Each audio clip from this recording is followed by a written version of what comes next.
الحمد لله نحمده ونستعينه ونستغفره ونؤمن به ونتوكل عليه ونعوذ بالله من شرور أنفسنا ومن سيئات أعمالنا من يهده الله فلا مضل له ومن يضلله فلا هادي له ونشهد أن لا إله إلا الله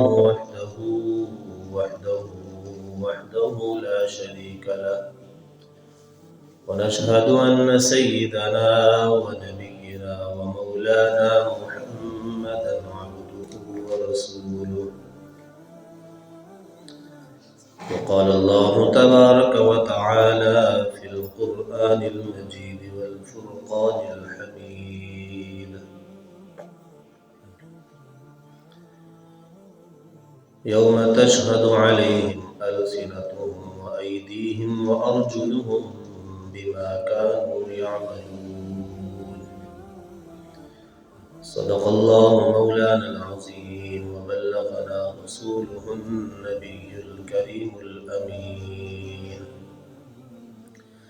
ونحن على ذلك لمن الشاهدين والشاكرين والحمد لله رب العالمين. حمد و صلاۃ کے بعد میرے نہایت واجب الاحترام، عزت و تکریم کے لائق، محبتوں اور چاہتوں کے لائق میری مراد معزز سامعین و حضرات، اللہ رب العزت کا بے پناہ شکر ہے کہ اس نے آج ایک خوبصورت دن ہم سب کو نصیب فرمایا ہے۔ اللہ رب العزت کی پاک بارگاہ میں دعا ہے کہ اللہ رب العزت ہمیں آج کے دن کی برکت اور ماہ مقدس رمضان المبارک کی برکتیں سمیٹنے کی توفیق نصیب فرمائے۔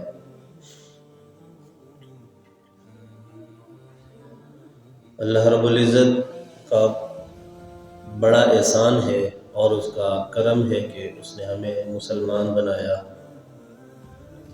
اور مسلمان بنانے کے ساتھ ساتھ اس نے ہمیں بہت سارے موقع عطا کیے۔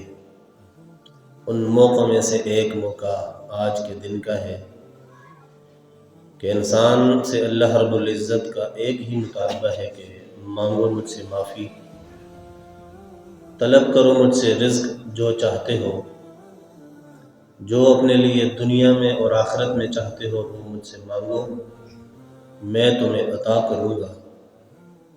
تو ماہ مقدس ایک بہترین سرمایہ ہے انسان کا کہ جب انسان اس ماہ مقدس میں نیکیاں کر کے، اللہ کو راضی کر کے، صدقہ خیرات کر کے، افطاریاں سحریاں لوگوں کو کروا کے، اپنا مال اللہ کے راستے میں لگا کر جب وہ اس ماہ مقدس کا اختتام کرتا ہے تو اس کے نامہ اعمال میں اس قدر نیکیاں ہوتی ہیں، اس قدر کہ وہ انسان سوچ نہیں سکتا کہ اللہ نے اس پر کتنا کرم کر دیا ہے۔ ہر بندہ مومن کا یہ دل کرتا ہے کہ اس ماہ مقدس میں بھی قرآن کی تلاوت کروں، اس ماہ مقدس میں ذکر اذکار کروں، درود شریف کا ورد کروں، تراویحوں کی نماز میں قرآن پاک کی تلاوت سنوں، نماز پڑھوں، نوافل ادا کروں، قضائیں نمازیں جو میری رہ چکی ہیں وہ ادا کروں۔ یہ ماہ مقدس کا مہینہ پوری دنیا میں جب اللہ رب العزت مسلمانوں کے لیے طلوع کرتا ہے تو ہر مسلمان کا دل اس قدر اللہ کی عبادت کے ساتھ جڑ جاتا ہے کہ غیر مذہب لوگ دیکھ کر وہ رش کرتے ہیں اور تعجب کرتے ہیں کہ ایسا کون سا مہینہ آ چکا ہے یا ایسے کون سے دن آ چکے ہیں کہ تم اس مہینے میں نیک نیک نظر آتے ہو، سروں پر ٹوپیاں سجا لیتے ہو، نمازیں پڑھتے ہو۔ تو اگر ان کو ہم یہ بتائیں کہ یہ ہمارا مہینہ ہے، یہ اللہ نے ہمیں تحفے میں مہینہ عطا کیا ہے، تو وہ پھر یہ سمجھتے ہیں کہ ہاں واقعی چاہے دنیا کا کوئی سا بھی ملک ہو، وہاں کے مسلمان اللہ کی عبادت میں اس طرح جڑ جاتے ہیں، مسجدیں آباد ہو جاتی ہیں کہ انسان غور کرتا ہے کہ کاش کہ اللہ رب العزت ہمیں بقیہ مہینوں میں بھی اسی طرح ہمت اور توفیق سے نواز کر رکھے۔ میں تو یہ دعا کرتا ہوں کہ اللہ رب العزت اس مسجد کو اور ہمیں ہمیشہ ہمیشہ مسجد کو آباد کرنے والے کام اور افعال کرنے کی توفیق نصیب فرمائے۔ رمضان کے متعلق چند احادیثیں آپ کے سامنے ذکر کروں گا۔ حضرت انس رضی اللہ تعالیٰ عنہ سے روایت ہے، آپ فرماتے ہیں کہ پیارے آقا حضور جان کائنات علیہ السلام کا فرمان عالی شان ہے، لوگوں میں سے کچھ لوگ ایسے ہوتے ہیں کہ جو اللہ کو محبوب ہوتے ہیں، جو اللہ کے خاص لوگ ہوتے ہیں، جو اللہ کے فرما بردار لوگ ہوتے ہیں۔ صحابہ نے عرض کیا کہ یا رسول اللہ، ایسے کون لوگ ہیں کہ جو اللہ کے خاص بندے ہیں؟ تو سونے نبی نے ارشاد فرمایا، اللہ کے خاص وہ بندے ہیں، وہ لوگ ہیں جو قرآن کی تلاوت کثرت سے کرتے ہیں، جو قرآن کا ختم کرتے ہیں۔ میرے پیر و مرشد ارشاد فرماتے ہیں، پیر سیدنا ریاض حسین شاہ صاحب، آپ فرماتے ہیں کہ کم از کم اتنا بندے کو ضرور کرنا چاہیے کہ مہینے میں ایک قرآن پاک یا پھر 40 دنوں میں ایک قرآن پاک وہ ختم کر لیا کرے۔ بدقسمتی سے عوام اس چیز سے بہت دور ہے، وہ قرآن کو تبھی کھولتی ہے کہ جب اس کے گھر میں کوئی خوشی یا کوئی مصیبت آن پہنچتی ہے، وہ قرآن کو تبھی کھولتی ہے۔ اور ہم نے یہ دیکھا ہے کہ قرآن کو آج ہم نے صرف بطور ثواب کے لیے ہی بنا لیا ہے، نہیں تو قرآن تو انسان کی رہنمائی کے لیے آیا تھا۔ قرآن انسان کو اندھیروں سے نکال کے روشنیوں کی طرف گامزن کرنے کے لیے آیا تھا، لیکن افسوس ہے۔ پھر ایک جملہ میں اپنی طرف سے بولنا لگا ہوں کہ اللہ کے خاص بندے وہ بھی ہوتے ہیں، اللہ کے نیکوکار بندے وہ بھی ہوتے ہیں کہ جو روزہ رکھتے ہیں، جو روزہ دار ہوتے ہیں، جو رمضان کے مہینے کا ادب اور احترام کرتے ہیں۔ اللہ کے یہ بھی خاص بندے ہوتے ہیں۔ اللہ کے وہ بھی خاص بندے ہوتے ہیں کہ جو صدقہ خیرات کرتے ہیں، دل میں نرم گوشہ پیدا کرتے ہیں۔ اللہ کے نیک وہ بندے بھی ہوتے ہیں جو نماز کی ادائیگی کرتے ہیں۔ اللہ کے نیک بندے وہ بھی ہوتے ہیں جو ماں باپ کی فرما برداری کرتے ہیں۔ اللہ کے نیک بندے وہ بھی ہوتے ہیں جو اپنے مال کو صاف کرنے کے لیے زکوٰۃ ادا کرتے ہیں۔ اس طرح جتنی زندگی میں آپ عبادتیں گنتے جاؤ گے، اللہ رب العزت کے وہ سارے نیک بندے ہیں۔ اللہ رب العزت کے نبی نے ایک اور مقام پر ارشاد فرمایا، اس روایت کو حضرت ابو ہریرہ نقل فرماتے ہیں، آپ ارشاد کرتے ہیں کہ سونے نبی نے ارشاد فرمایا کہ روزہ انسان اور دوزخ کے درمیان ایک ڈھال ہے۔ جب انسان روزہ رکھتا ہے، فرض روزے کی پابندی کرتا ہے، اس روزے کا تقدس اور احترام اپنے دل میں سجا لیتا ہے، تو اللہ رب العزت کا نبی ارشاد فرماتا ہے کہ یہ روزہ اس کے لیے دوزخ کی آگ میں جانے کے لیے ایک ڈھال بن جاتا ہے، ایک قلعہ بن جاتا ہے کہ جب انسان روزہ رکھتا ہے تو اس کے درمیان اور جہنم کے درمیان یہ روزہ ایک آڑ بن جاتا ہے۔ روزہ انسان کو جہنم کی آگ سے بچا لیتا ہے۔ روزہ ہی وہ عبادت ہے جو انسان کو اللہ کا قرب عطا کرتی ہے۔ روزہ ہی وہ عظیم عبادت ہے کہ جو اللہ کی سنت ہے۔ یہ اس طرح کہ نہ کھانا، نہ پینا، نہ جمع کرنا، یہ رب کی سنت ہے، اور یہ سنت جب بندہ مومن ادا کر رہا ہوتا ہے تو اللہ رب العزت اپنے بندے سے بڑا خوش ہوتا ہے۔ وہ سارا دن بھوکا رہتا ہے، اور بھوکا رہنا، نہ کھانا، یہ کس کی علامت ہے؟ یہ میرے اور آپ کے رب کی علامت ہے کہ رب ہمارا نہیں کھاتا۔ اور ہم سارا دن پیاسے رہتے ہیں، کچھ کھاتے پیتے نہیں ہیں، اور یہ سب ادا کون کر رہا ہے؟ یہ میرا رب کرتا ہے کہ وہ پیتا نہیں ہے، وہ جسم سے پاک ہے، وہ پیٹ سے پاک ہے، وہ کھانے پینے سے پاک ہے، اور یہ سب ادائیں آج کا انسان کرتا ہے۔ روزہ، اس کی علامت کیا ہے؟ انسان رک جاتا ہے کھانے سے، انسان رک جاتا ہے پینے سے، انسان اپنے آپ کو روک لیتا ہے جماع سے، انسان اپنے آپ کو ہر گناہ سے روک لیتا ہے۔ اور یہ سب کس کی عادتیں ہیں؟ یہ سب کس کے طریقے ہیں؟ یہ میرے اور آپ کے رب کا طریقہ ہے۔ نہ کھانا یہ رب کا طریقہ ہے، نہ کھانا یہ رب کی سنت ہے، نہ پینا یہ رب کی سنت ہے۔ تو پھر کیسے ہو سکتا ہے کہ جب ایک بندہ دنیا میں روزہ رکھے، فرض روزے کی ادائیگی وہ ادا کرے، اور اللہ رب العزت اس کو جہنم سے آزادی نہ عطا فرمائے؟ میرا نبی کیا ارشاد فرماتا ہے، کبھی جب انسان روزہ رکھتا ہے تو اس انسان کے درمیان اور دوزخ کی آگ کے درمیان یہ روزہ ایک ڈھال بن جاتا ہے۔ اس روزے کی وجہ سے اس انسان کو اللہ جہنم میں نہیں پھینکتا۔ پھر ایک اور مقام پر میرا نبی ارشاد فرماتا ہے کہ اللہ رب العزت روزے کی حالت میں جب انسان جھوٹ نہیں بولتا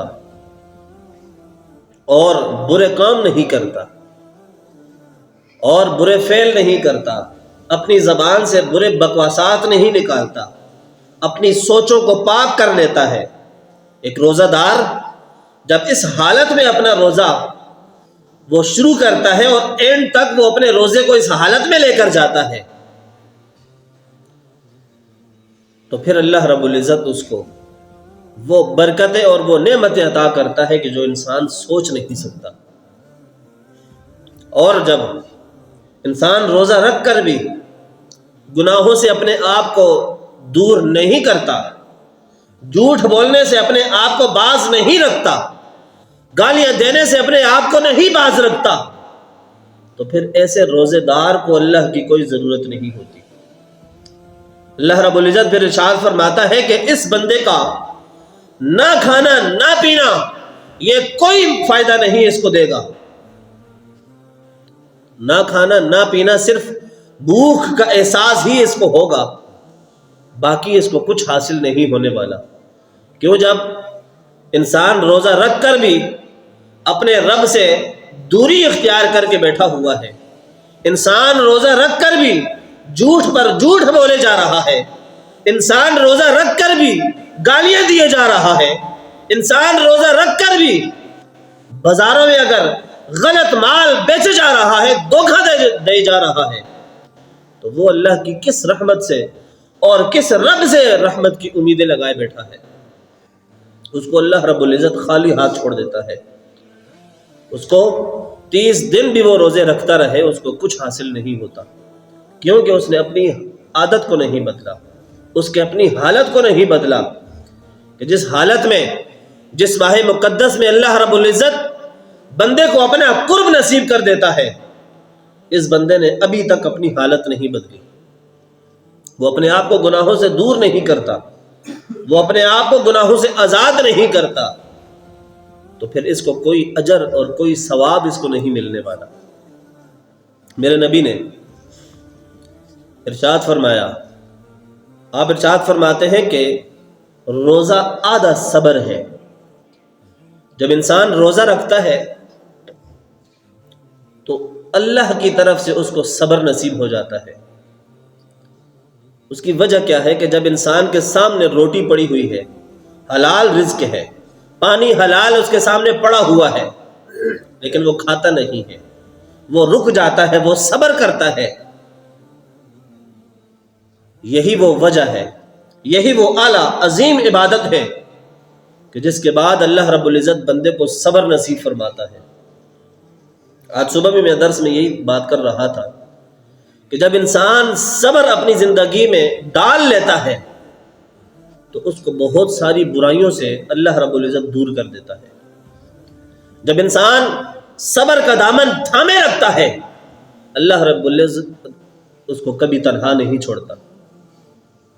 جب انسان بے صبر ہو جاتا ہے، جب انسان اپنے معاملات میں بے صبری اختیار کرتا ہے، بے صبری ظاہر کرتا ہے، تو پھر اس کو جو اللہ اجر عطا کرنے والا ہوتا ہے وہ اس اجر سے محروم ہو جاتا ہے۔ مولا مرتضیٰ حضرت علی شیر خدا کرم اللہ وجہ الکریم کا جملہ میں نے صبح بھی یہاں لوگوں کو بتایا۔ آپ فرماتے ہیں کہ صبر وہ ایک عظیم سواری ہے کہ جب انسان اس پر سوار ہو جاتا ہے تو وہ صبر اپنے سوار کو گرنے نہیں دیتا۔ جب انسان اپنے معاملات زندگی میں صبر کر لیتا ہے تو اللہ رب العزت اس کو بہت سے انعام عطا کرتا ہے۔ صبح میں نے تفصیل سے اس پر بات کی ہے، اب میں آگے چلتا ہوں۔ ایک حدیث میں میرے نبی ارشاد فرماتے ہیں کہ اللہ رب العزت ارشاد فرماتا ہے، یہ حدیث قدسیہ ہے کہ ایک تو وہ جملے ہوتے ہیں کہ جو میرا نبی خود ارشاد فرمائے، اور ایک وہ جملے ہوتے ہیں کہ جو میرے نبی کو میرا رب عطا کرتا ہے۔